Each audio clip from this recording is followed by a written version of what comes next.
E agora nós vamos falar sobre a MP da Eletrobras.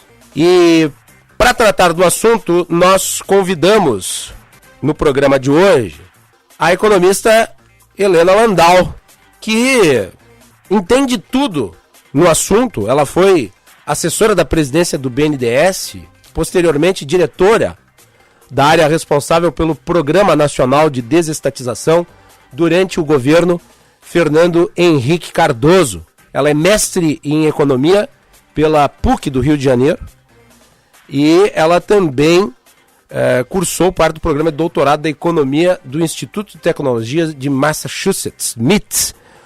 Também formou-se em direito pela PUC. Ou seja, uma pessoa que tem um amplo conhecimento a respeito da matéria, e eu tenho o maior prazer de recebê-la aqui na edição de hoje do nosso programa. Doutora Helena, seja muito bem-vinda, boa tarde. Boa tarde, né? Não sei se eu entendo tudo, né? Mas a gente está há um certo tempo acompanhando o setor elétrico e privatização. Então, eu espero poder ajudar aí você com as suas perguntas e dúvidas.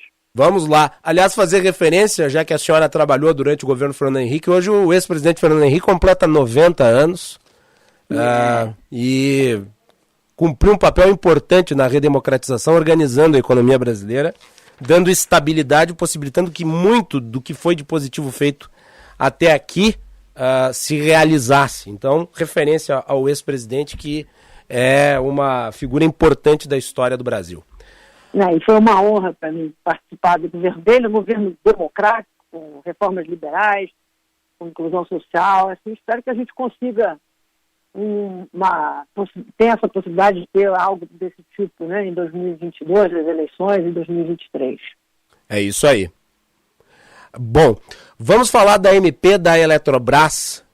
A senhora, numa outra manifestação, disse que o Guedes quer uma estrelinha por privatizar a Eletrobras. É isso aí? Porque, na realidade, não está em busca de fazer uma boa privatização, né? Ele está em busca de fazer qualquer privatização. Por pior que seja, é importante, teve uma promessa de que ia vender 1 trilhão, vender todas as estatais, e não saiu nada, né? O saldo do governo Bolsonaro até agora é criação de estatal. Navebras. É a nave e tal. E as privatizações que avançaram são as privatizações estaduais, né? Então, se o governo federal está devendo.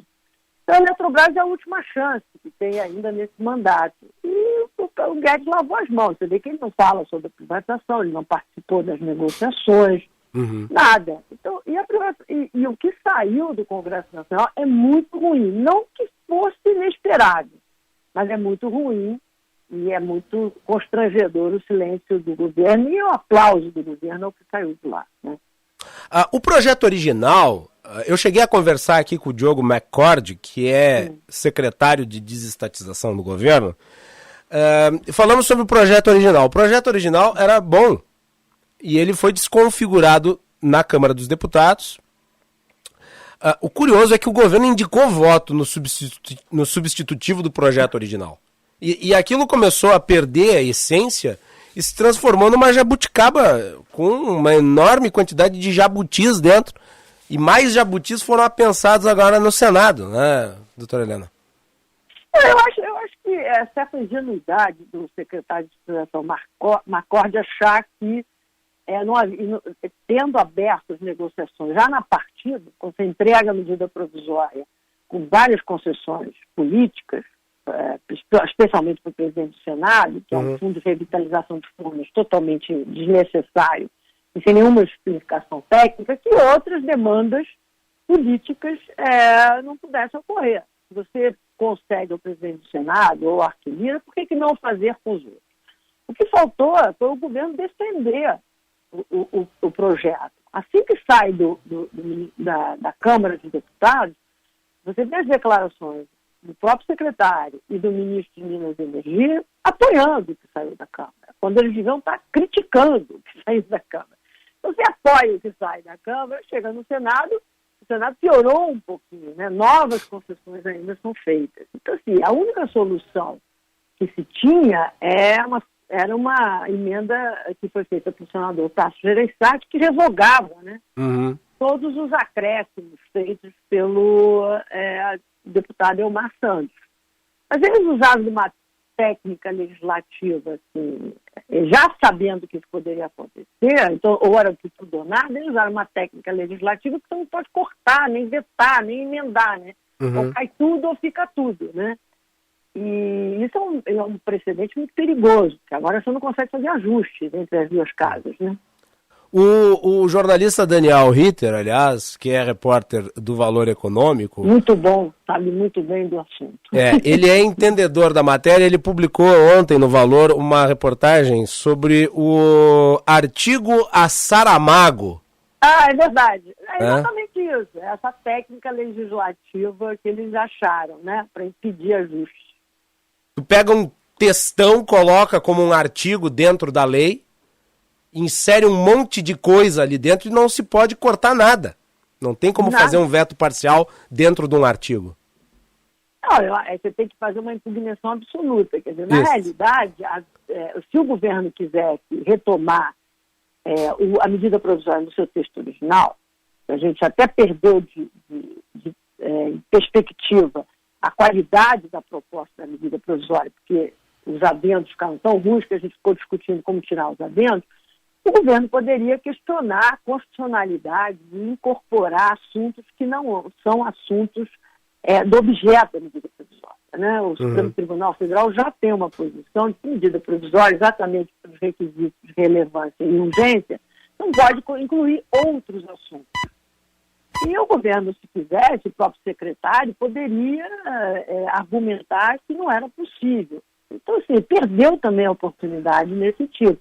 Agora, essa coisa do tudo ou nada atrapalhou muito, porque ou você acata uma emenda do estilo do Tasso, que você elimina tudo, ou você acaba tendo que aceitar do jeito que veio, ainda incluiu mais coisas, né? Se eu não me engano, alguns meses atrás a senhora comentou também que se era para fazer esse tipo de privatização, era melhor não fazer privatização nenhuma. Eu concordo plenamente. Continuo concordando comigo, porque assim, primeiro você fez um projeto de lei e não houve muita discussão com a sociedade.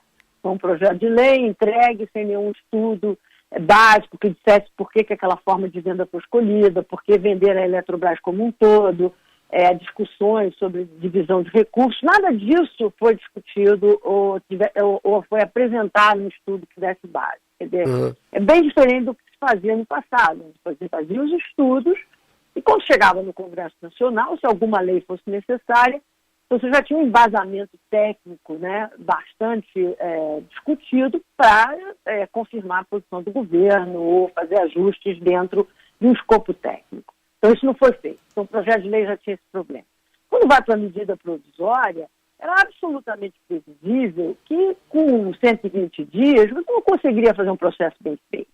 Acho até desrespeitoso com a Eletrobras, com a sociedade brasileira, com todo mundo que acompanha o setor elétrico, consumidores, fazer um processo dessa maneira. Por isso que eu digo é só em busca de uma estrelinha, né? Na verdade, o ministro Paulo Guedes está querendo uma foto com martelo, que ele não conseguiu até agora. Ele pegou uma carona lá na foto da SEDAI que não tem nada a ver com ele. Então, assim, é muito ruim. E eu acho muito ruim porque você coloca o futuro da privatização em discussão, né? Então, assim, fica estranho uma pessoa feita eu, que sempre fui a favor da privatização e sou a favor da privatização da Eletrobras. A gente não pode permitir que aconteça na Eletrobras o que aconteceu no governo da presidente Dilma Rousseff, por exemplo, nem o que o Bolsonaro faz na Petrobras. Então, eu sou a favor da privatização, mas ela tem que ser feita, ela tem que ser bem feita, né? Essa que é a questão. Ela tem que ser cuidadosa, especialmente em serviços públicos, né? Especialmente num tema tão relevante para toda a sociedade brasileira. O custo desses jabutis que foram inclusos pode superar, inclusive, o valor que o governo pretende arrecadar com a venda de uma parte das suas ações da Petrobras, da Eletrobras. Quer dizer, estima-se que se possa arrecadar até 60 bilhões, mas o custo daquilo que foi comprometido através desses jabutis poderá superar esse valor. Não, só que o custo vai ser pago por nós, né, consumidores, né? Não vai sair lá do Tesouro completamente. Eu cheguei a falar uma vez que o governo ia pagar para vender. E não, infelizmente, acho que eu estava certa, né? Como eu digo, para vender de qualquer jeito, começa a fazer concessões. E tem uma coisa também importante que aconteceu aí no Senado, que foi reduzir a parte que vai direto para o Tesouro, né? Havia uma estimativa inicial que 25 bilhões iam para o Tesouro, na forma de pagamento de outorgas, e agora só 15 bilhões. Então, assim, cada vez menos o Tesouro Nacional, que na realidade representa todos nós, contribuintes brasileiros, porque o Tesouro ele está tomando conta do patrimônio de todos nós, abre mão de 10 bilhões sem nenhuma explicação razoável para isso. Quer dizer, então, nós vamos perder, não só como consumidores, vamos pagar por esses ajustes e concessões e jabutis, como nós, contribuintes, né? Que vamos perder porque o Tesouro deixa de arrecadar o que era esperado. E curiosamente, o governo também apresenta como argumento em favor do que foi aprovado a estimativa de que isso pode reduzir o custo do pagamento da tarifa de energia. Só que não é apresentado nunca qual que é o cálculo feito para chegar a essa conclusão. Os senadores até agora não falaram, que se manifestaram favoráveis às alterações, não apresentaram esses argumentos. Existe uma troca de notas, né, entre o grupo que se chama União de demais associações e o próprio secretário de estatização. Eu acho que isso é uma perda de foco completo, porque na medida provisória 579, quando o presidente Dilma Rousseff fez uma intervenção no setor elétrico e praticamente quebrou a Eletrobras, também houve essa discussão do impacto tarifário, né? As pessoas deixaram de lado todos os desajustes no funcionamento que no longo prazo ia cobrar a sua conta, como de fato fez, né? Com um tarifaço nos anos 2014 e 2015. Da mesma forma, a gente está perdendo a perspectiva agora. Se com a discussão de tarifa aqui ou ali, quando você perde de perspectiva, uma reserva de mercado, por exemplo, de 8 mil megawatts, né, de um determinado tipo de fonte de energia. E os outros investimentos, e os outros investidores que estavam pensando em investir no Brasil, e que estavam fazendo planos de participar de leilões, e que agora tem uma reserva de mercado de 8 mil megawatts, eles estão excluídos dessa disputa, né? Sim. Com preços e tarifas fixados. Então, os desajustes no setor de tal ordem, e é muito difícil acreditar que você vai ter uma redução tarifária. E não faz sentido nenhum, por exemplo, comparar o novo Proinfa com o Proinfa que se herda. O que tem que se dizer é que não há necessidade de haver Proinfa, entendeu? Então, quando a gente entra na discussão daqui e dali de tarifa, a gente perde a perspectiva do todo. E o todo é muito ruim. Você passa a ter, no setor elétrico, que caminhava para mais competição, para novos investidores, uma coisa determinística, né? Você define o local, o preço. Isso assim, é assustador para um governo que se vendeu como liberal, né? A palavra, aliás, privatização, ela foi demonizada durante muito tempo pelas esquerdas brasileiras. E o governo Fernando Henrique realizou privatizações importantes, talvez a mais marcante tenha sido a do setor de telefonia, o que hoje possibilita a todos utilizarem telefones celulares, ter acesso à internet. Claro, isso não isenta, né, problemas que tenham surgido e que requerem a atenção do Estado através da regulação. O Estado não perdeu o seu papel através da qualificação do setor, questões que obviamente são parte da evolução natural, né, do processo de desenvolvimento, tanto jurídico quanto econômico. A palavra, entretanto, acabou sendo demonizada e ela se reabilitou nos últimos anos, também pela debacle promovida pelo PT na economia. E agora nós temos um governo que tem como ministro da Economia o Paulo Guedes, que é um economista ligado à tradição do pensamento ligado à tradição do pensamento liberal brasileiro, mas com uma incapacidade de fazer projetos e de entregar, e quando faz uma privatização, faz no modelo que nós estamos vendo. Eu lhe pergunto, doutora Helena Landau, a palavra poderá ser novamente demonizada por esse tipo de ação feita a toque de caixa? Esse é exatamente o meu grande temor. A gente passou por motivos, seja de corrupção, seja porque houve uma intervenção indevida na economia, que ficou claro, a voltar a poder falar de privatização, né, de forma clara, benefício para a sociedade, como você falou, nós temos problemas, vamos ajustar a regulação que funciona, as pessoas têm muito pouco entendimento de como se forma uma tarifa de telecomunicações ou de energia, esquece que metade do custo dessas tarifas é imposto estadual, encargos. Quer dizer, falta um pouco de esclarecimento para a população. Mas o fato é que a gente tem a universalização de energia elétrica e de telecomunicações. E que a gente espera ter isso no saneamento agora. E quando você faz uma privatização tão mal feita, você corre o risco de um retrocesso, sim. Eu estou, como você falou na introdução, há muitos anos eu trabalho nessa área, e especialmente no setor elétrico. Em todos esses anos eu nunca vi uma unanimidade tão grande contra um projeto. Os principais... É um projeto que uniu PT aos liberais, funcionários a executivos, entendeu? Assim, eu nunca tinha visto isso. Nunca tinha visto. É que no caso o PT, porque é contra a palavra privatização em qualquer acepção.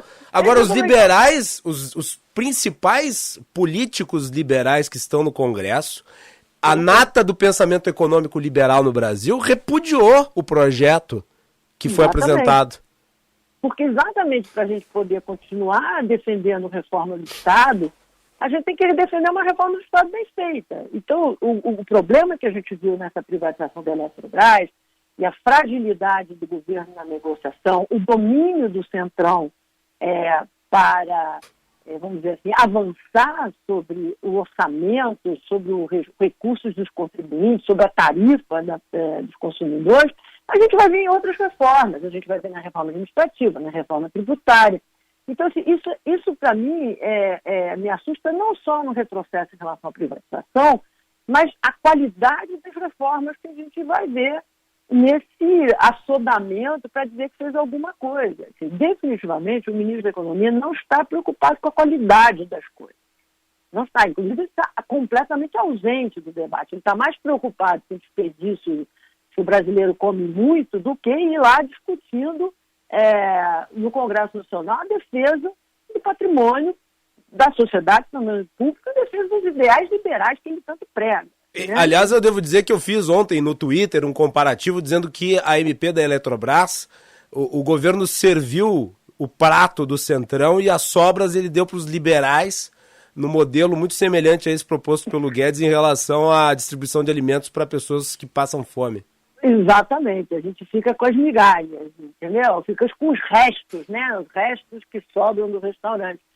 Então, assim, a minha pergunta é assim, em que mundo vive o ministro? Certamente não é um mundo das reformas bem feitas, das reformas estruturantes. Ele delegou isso ao Macorde, o Macorde apoiou desde o início a destruição da ideia da MP, ao dizer que estava muito bom o parecer do Elmar. O ministro de Minas e Energia deixou o Congresso Nacional avançar completamente nas suas competências, porque o Congresso invadiu competência da empresa de pesquisa energética.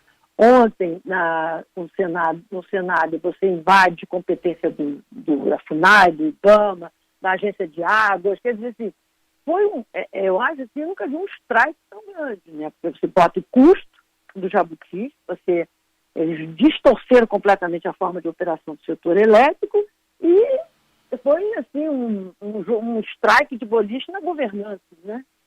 De instituições todas que cuidam da água, do meio ambiente e da energia elétrica. E isso diante de uma passividade enorme dos ministros de área, tanto de economia como de ministro de Minas e Energia. Uma última pergunta, doutora Helena. Eu sei que a senhora tem compromisso, não quero... É um prazer. Não quero lhe tomar tanto tempo, mas está sendo uma aula, e eu gostaria de lhe perguntar o seguinte. O governo Fernando Henrique privatizou empresas importantes, muito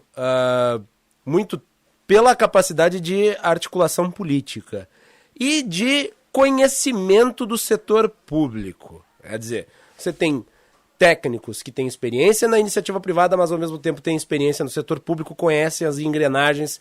E você tem uma orquestração política que faz com que haja o convencimento de que a ideia do governo é a melhor, não permite que ela seja descaracterizada. Nós vimos isso no passado, e no passado recente, vamos lembrar, o projeto de privatização da Eletrobras remete ao governo Temer, e aliás o Bolsonaro era contra, diga-se de passagem.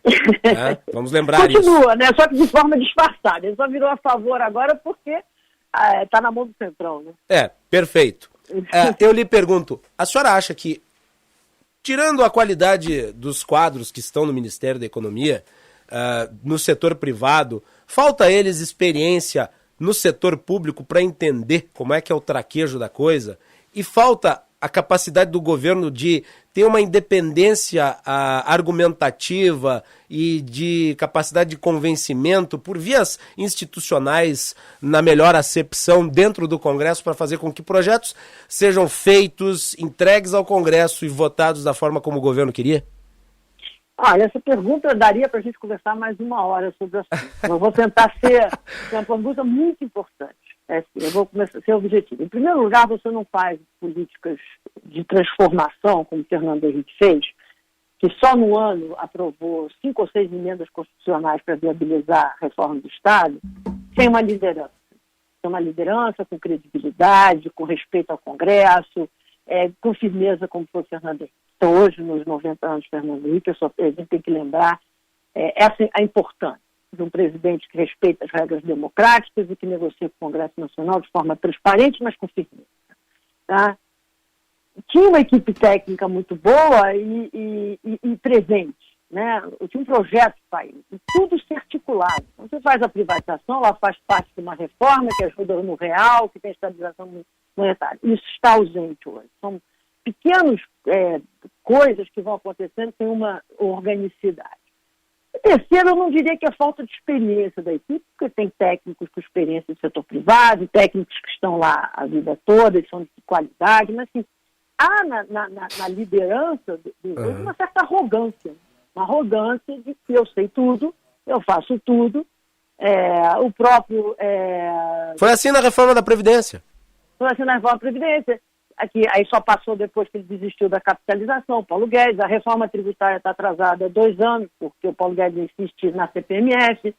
O secretário de Estatização entrega uma medida provisória ao Congresso Nacional, dá uma entrevista nos jornais de grande circulação, dizendo que não há concessão mais a fazer, que eles estão no limite, que isto é o teto, que o Congresso que aceite, mostra a arrogância, né? Então, é uma falta de habilidade. Agora vem de cima, né? E outros têm um inimigo interno, eles estão dormindo com o inimigo. O presidente Bolsonaro não quer fazer reforma nenhuma. Né? Quando ele chama o ministro Paulo Guedes de posto de piranga, o Paulo Guedes estava achando que era um elogio. Essa pessoa decide lá sozinho. Não. Está dizendo, o Paulo Guedes fala o que ele quiser, quem faz sou eu. Tá? E o mercado acreditou. Né? E a senhora acredita que o mercado ainda tem... ilusões em relação ao governo, mesmo depois dessa MP? Eu acho que o mercado, aí vamos dividir em alguns mercados. Primeiro, acho que tem muita gente do setor financeiro que já se desencantou com o Bolsonaro, muita gente do mercado financeiro que nem tinha expectativa nenhuma em relação ao Bolsonaro e já conhecia o ministro Paulo Guedes de antes. Então, tem uma parte.